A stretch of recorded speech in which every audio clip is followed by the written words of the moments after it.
सध्या लोकप्रतिनिधींच्या तालावर प्रशासन नाचत असून देशात हुकुमशाहीचा कारभार सुरू आहे।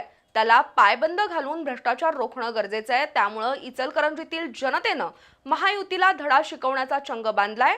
जनतेला सक्षम पर्याय देण्यासाठी एकच चिन्ह आणि एकच झेंडा घेऊन महाविकास आघाडी आणि शिवशाहू विकास आघाडीच्या माध्यमातून जनतेसमोर जाणार असल्याचं माजी आमदार राजूबाबा आवळे, माजी आमदार राजीव आवळे, शशांक बावचकर, मदन कारंडे, सागर चाळके यांनी पत्रकार परिषदेत सांगितलं।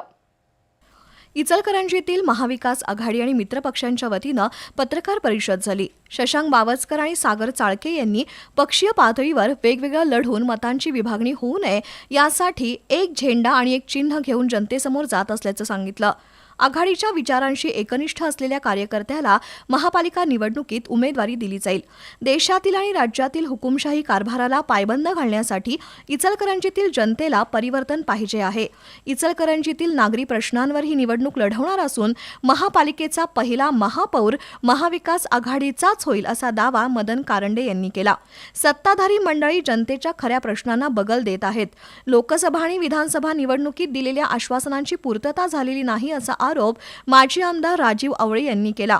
तर न्याय, बंधुता आणि समतेचा विचार घेऊन ही निवडणूक लढवणार असल्याचं माजी आमदार राजू आवळे यांनी सांगितलं। इचलकरंजी शहराच्या औद्योगिक विकासासाठी आणि मूलभूत पाणी प्रश्नासाठी आम्ही लढा उभारू असंही त्यांनी नमूद केलं।